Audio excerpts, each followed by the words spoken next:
Hey, I'm in my kitchen and I am excited to show you a recipe that I've been wanting to try for a while, baked orzo. It's a great little recipe that I think is going to be a really good one. It can be a vegetarian recipe, but I'm not making it vegetarian for me and my family, partly because I don't have veggie broth, and I'm going to actually grill some or air fry some chicken to go along with it. So it doesn't really make sense for me to make it as a vegetable option, but you absolutely can. And when you see the recipe, you'll see how you can make that your own and make it a veggie option.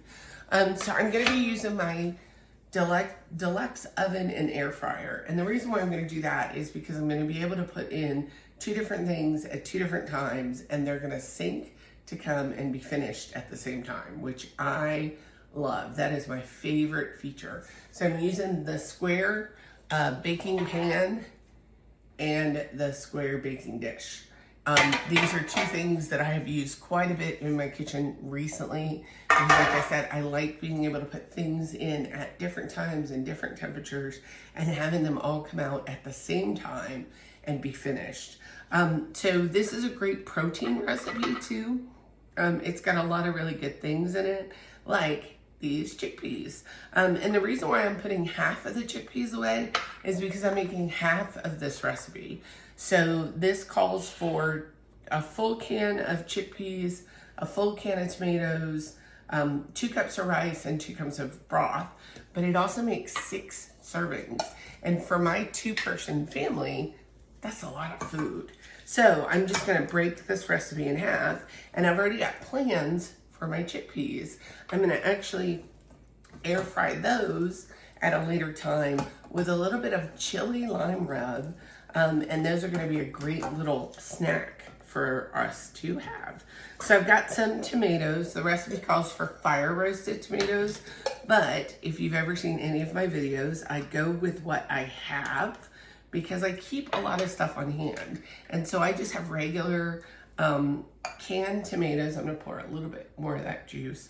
I'll find use for this in the next couple of days. These are great that I found in tacos. I love to put diced tomatoes in my tacos when I cook them. We have turkey tacos usually, and that just gives it a good flavor. So I've got diced tomatoes in there. I'm gonna put in my veggie broth. Now I use this is actually chicken stock. I use a chicken stock concentrate. So I want to go in with a scraper and get all that good stuff out of the bottom too, because that's the broth itself. Kind of mix that around. And then I've got my cup of orzo. Orzo, if you know, is it's usually in a Mediterranean dish, so it's just a short pasta. Short meaning just bowl, right? Then I'm gonna put my chickpeas in. Then I'm gonna add in some peppers and onions. For my peppers, I had those little sweet like lunchbox peppers.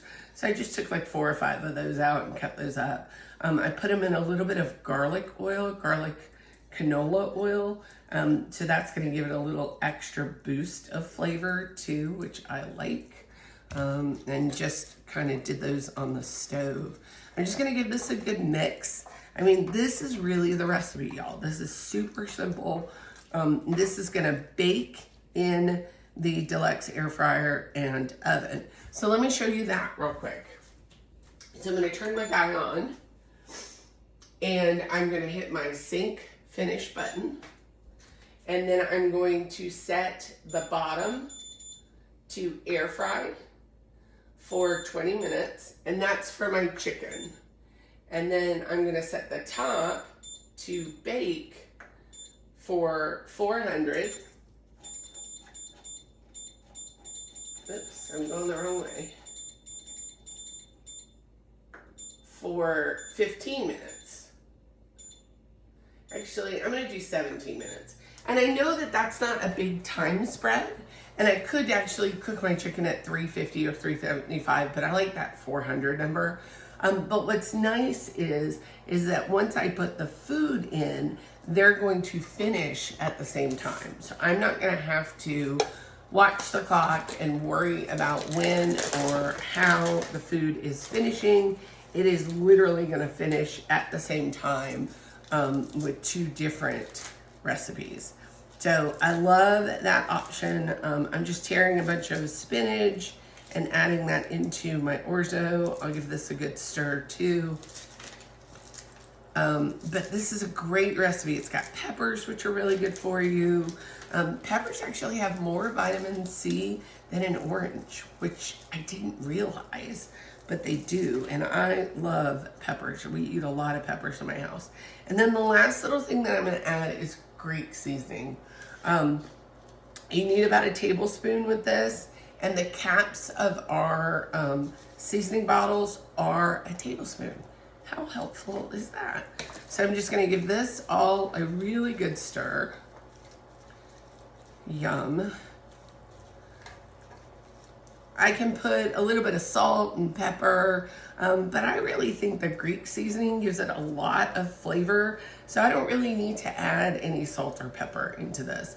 I could do red pepper flakes, but right now I'm trying to do a little bit less heat, and so I'm not going to add those for me. My husband may add them later when he goes to eat it. But isn't that pretty? And so that's going to bake while I take my chicken and put my chicken on the pan. And this is the thing that I like about this chicken too. So this is just regular chicken from Costco. And what I did was I put a little bit of that garlic oil in the bottom of our reusable silicone bags. This one's really good if you're ever sous videing. So if I wanted to sous vide this, I could just throw this into my sous vide pot. But because I want to grill it, I'm just taking this out. And all I did was that garlic oil and some Greek seasoning.